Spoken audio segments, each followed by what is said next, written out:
नकवी साहब, कोई फंड्स का ट्रबल दिखाई दे रहा है पीटीआई के अंदर, आपको खत क्यों लिखना पड़ा इसके लिए?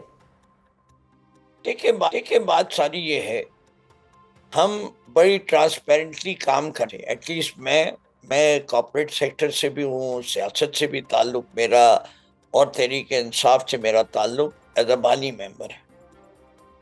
हर पार्टी के रुकन को पार्टी के लिए पैसे देने चाहिए। जी। एक मेंबरशिप का जरिया है। मेंबरशिप के अंदर जो हमें ईसीपी कहती है वो ट्रेसेबिलिटी ऑफ फंड्स कहती है।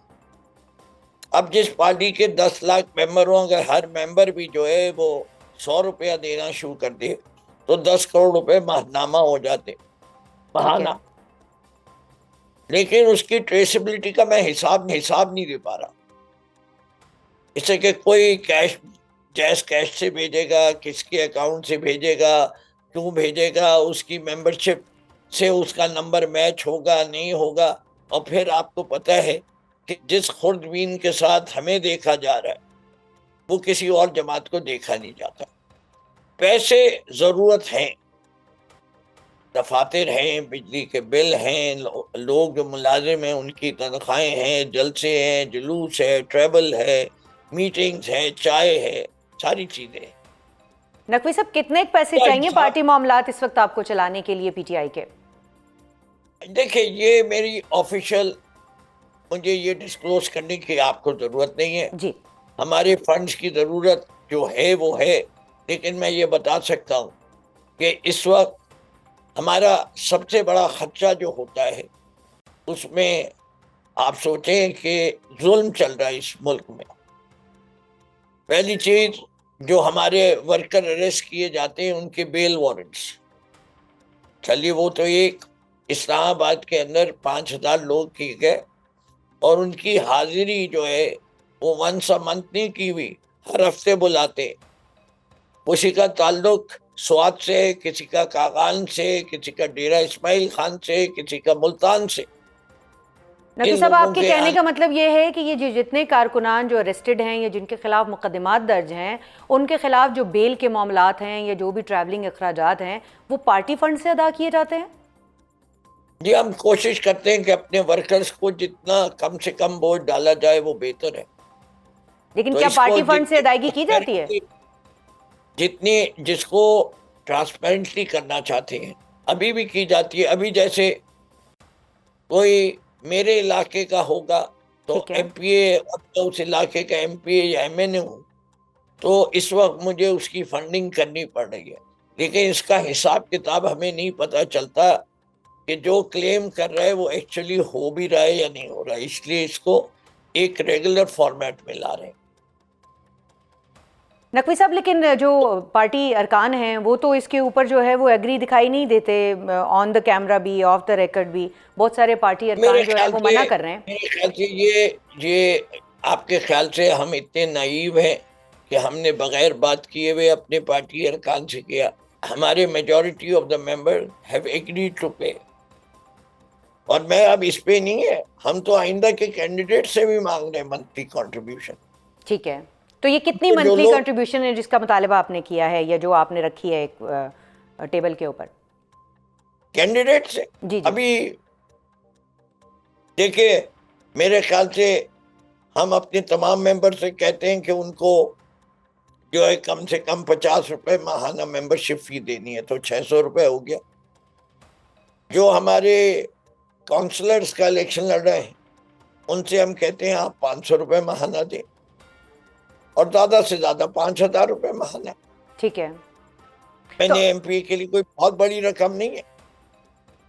ठीक है, लेकिन अगर ये कंट्रीब्यूशन जो है वो जिस तरह से आप एक्सपेक्ट कर रहे हैं वैसे नहीं आती, क्योंकि आप तो ये कह रहे हैं कि वो देने के लिए सब तैयार हैं या आपने सबसे बात की हुई है, लेकिन हमारे पास ऐसी इत्तलात और ऐसी खबरें मौजूद हैं जिसमें खुद आपके पार्टी के लोग इस बात से मना कर रहे हैं कि ये फंड्स हमसे मांगे जा रहे हैं और ये हमारे लिए बहुत बड़ा बोझ है, तनख्वाहों के अंदर जो है वो पहले ही गुजारा नहीं होता है। तो अगर ये नहीं आते तो फिर प्लान बी क्या है? क्या दीगर जराए जिसकी बात की जा रही है वो मौजूद है? देखिए, मैं आप ही के प्रोग्राम के तवज्जुद से जी। आवाम को ये समझाता हूँ। पहली चीज, अगर ये इलेक्ट नहीं होते तो ये क्या करते? ठीक एक, है। आज से 3 माह पहले तक इनका थी 1 लाख, उस वक्त तो हमने नहीं मांगा 1-1.25 लाख। अब इनकी तनख्वाहें हो गई हैं 5 लाख। ठीक है। ठीक है, समझ में आ गई। आगे की और चलिए, बाकी लोग खर्च करते हैं 1.5-1.5, 2-2 करोड़। ये जितने सब जीत के आए, इन्हीं ने तो एक पैसा भी नहीं खर्च हुआ इनका, या बहुत कम रकम खर्च हुई सके। वोट इमरान खान का था, ना कोई जलसा हुआ, ना कोई जुलूस हुआ, ना कोई पैम्फलेट बटा, ना कोई बैनर लगा। ये जितनी रकम बच गई, तो अगर उसका एक हिस्सा हम ले लें ठीक है।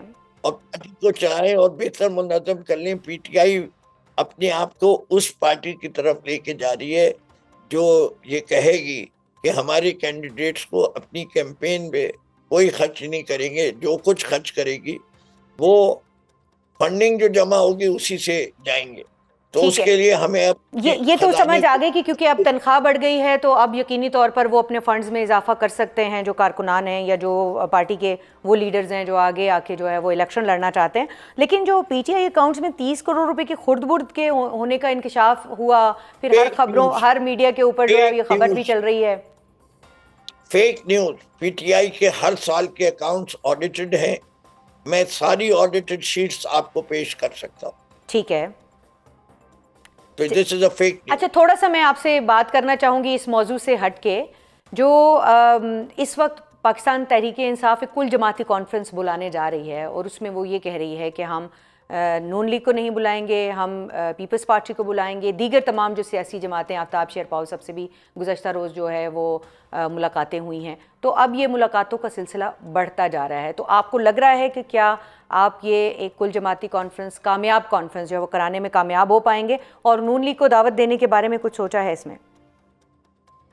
जी देखिए, पहली चीज, अभी हमने पेशावर में हमारे चीफ मिनिस्टर ने एक ऑल पार्टीज कॉन्फ्रेंस बुलाई।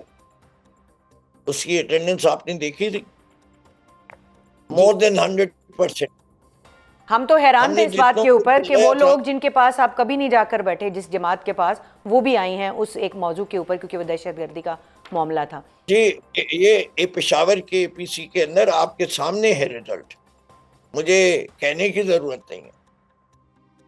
नहीं तो लेकिन इसका एजेंडा जो है, ये जो एपीसी होने जा रही है, इसका एजेंडा तो कहा जा रहा है कि वो जो 28वीं आईनी तरमीम है वो है, जो अदलिया में आपके ख्याल में जो नामुनासिब चीजें हो गई हैं, तरामीम हो गई हैं। हमारा एजेंडा पाकिस्तान है, हमारा एजेंडा पाकिस्तान है, पाकिस्तान की तरक्की है, पाकिस्तान का इस्तेहकाम है, पाकिस्तान की जमहूरियत है, पाकिस्तान में रूल ऑफ लॉ है, पाकिस्तान के कॉन्स्टिट्यूशनल सुप्रीमेसी है, हमारी पाकिस्तान की institutions operating within the limitation of the constitution है। This is our agenda.